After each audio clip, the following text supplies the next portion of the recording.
Chorro, around 60 kilometres north of Malaga, is a small, unassuming Spanish village of around 100 or so residents.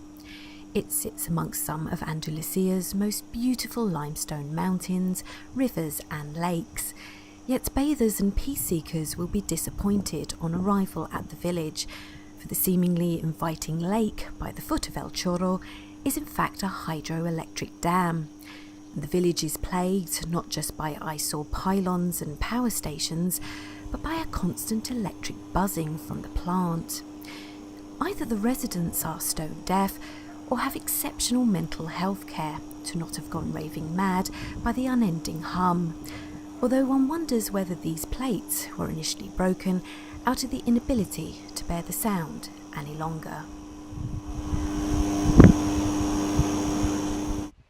Thousands of visitors, however, still visit El Chorro every year. Some enjoy the charming Villa Verde chapel just outside the village that's nestled between the mountain it takes its name from and the Almachoran cliffs, which seems to have its own nestled inhabitants.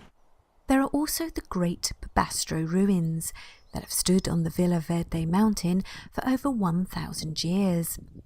Bobastro was once the grand headquarters of Mar ibn Hafsun, a powerful bandit leader who brought Christian-leaning tribes together to fight against the Cordoba Caliphate during the 9th and 10th centuries. The church is the most outstanding and best preserved ruins within the grounds, with beautifully carved round windows that would please any presenter of the classic BBC TV children's programme Play School. Undoubtedly, though, the most popular attraction El Chorro has to offer is its breathtaking Desfiladero de los Gaitanes gorge. The Guadalupe River has taken thousands of years to carve this canyon out of the limestone rock, creating two split sections around 250 metres high and as little as 10 metres apart. Yet it is not the sight of this natural beauty that draws hundreds of visitors to it daily, but the means of trying to conquer it. The gorge and others nearby were exploited at the turn of the 20th century for their hydroelectric potential. A surface bridge over the canyon and a pathway along the side of the rock were put in place by 1905 for the floodgate workers to operate and maintain the newly built canal, dam and water power station in and around the canyons. When King Alfonso XIII came to inaugurate the power plant, he insisted on walking across the pathway and bridge himself. From there on, the pathway was known as El Caminito del Rey, the King's Little Pathway, and ever since, others have wanted to literally follow in royal footsteps. And it's understandable why people would want to.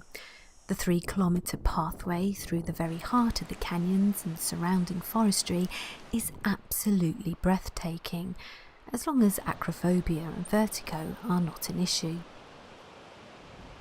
What was an issue until a few years ago was the condition of the original pathway. 100-year-old concrete and metal rails were never going to last forever, and was certainly never intended to withstand large numbers of people regularly traipsing over it. Further developments to the power plants through the 20th century meant there was less use for the pathway as an access route, and so to save costs, the plant owners left the path to deteriorate. Yet the crumbling state of the pathway didn't put everyone off from walking along it. Professional climbers found adrenaline-fueled solutions around the numerous gaps and hazards along the route. This soon gave the pathway its notoriety as the most dangerous in the world, which in turn attracted less professional thrill seekers to try their luck along it. Unfortunately, in recent years, luck ran out for some. This spurred the local government to eventually close El Caminito del Rey and replace it with much safer, wider and sturdier boardwalks.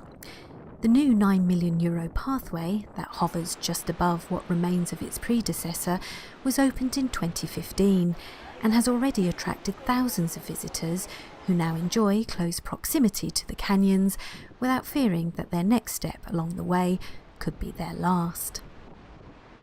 But that is not to say the route is now void of heart-pounding moments.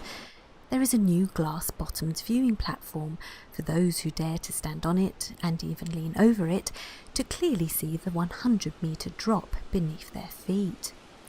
There is also the final few metres of the pathway that crosses scarily above the train line, where wits can be further shattered by the horn of a passing train.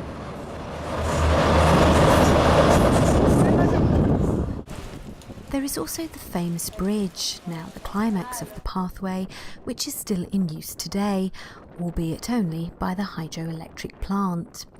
Caminito del Rey pedestrians now cross the canyon over an adjacent new suspension bridge.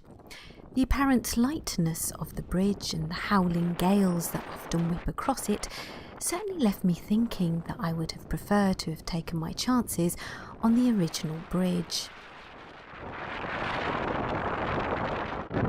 The problem with El Caminito del Rey is there is no turning back, so one has no alternative but to pluck up the courage and feel exhilarated or otherwise on crossing the new bridge. It seems, however, that even a narrow, wobbly suspension crossing high up over a mighty gorge is not exhilarating enough for some, and that Caminito del Rey is no longer what it used to be. So death-defying challenges now have to be pursued somewhere else.